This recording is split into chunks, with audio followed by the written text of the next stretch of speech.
Hello and welcome to the first Archaeoscoop of 2014. Yes, everyone is still excited about the new year, but I suspect there'll be those who are more excited than others. And one of those people is the subject of today's first headline.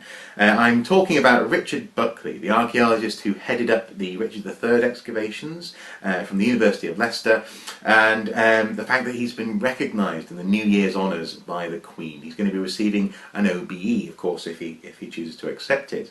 Now, this could actually be the beginning of a very good year for Richard. He's also been nominated by Current Archaeology magazine for the accolade of Archaeologist of the Year. Last year that was won by Phil Harding. So this could be the start of a wonderful year for that particular archaeologist, and all I can say is good luck to him. He's done a remarkable bit of work with regard, and indeed rather so the other archaeologists have done a remarkable bit of work with regards to Richard III.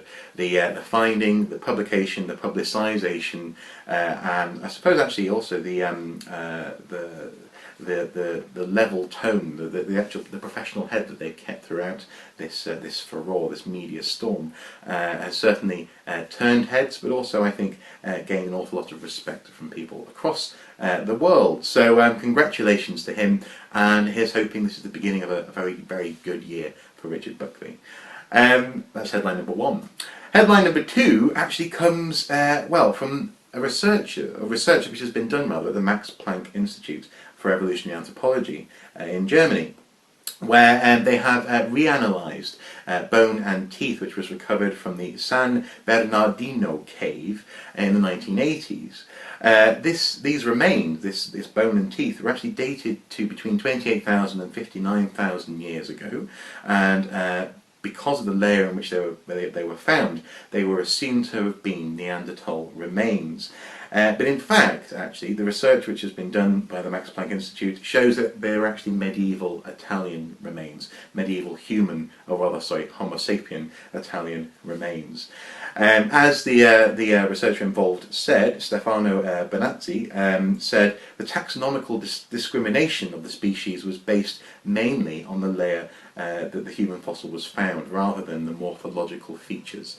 In other words, people assumed that they were going to be Neanderthal because of the date and the strata where it was found, rather than actually what the teeth and bone looked like.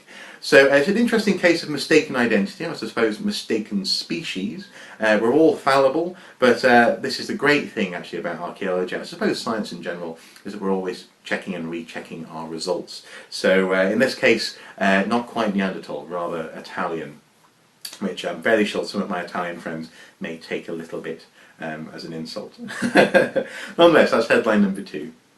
Headline number three is a general roundup, really, of news and archaeology. The BBC has produced an article examining 2013 from a news perspective, but specifically looking at archaeological news stories. So I thought it might make an interesting counterpoint to other similar articles, which you can also find actually in the video information below. So for today's top three headlines and all the other headlines from the past few days, do, as always, to check out that information and take your time reading those stories. It's a new year, and let us approach these stories with a new enthusiasm, shall we?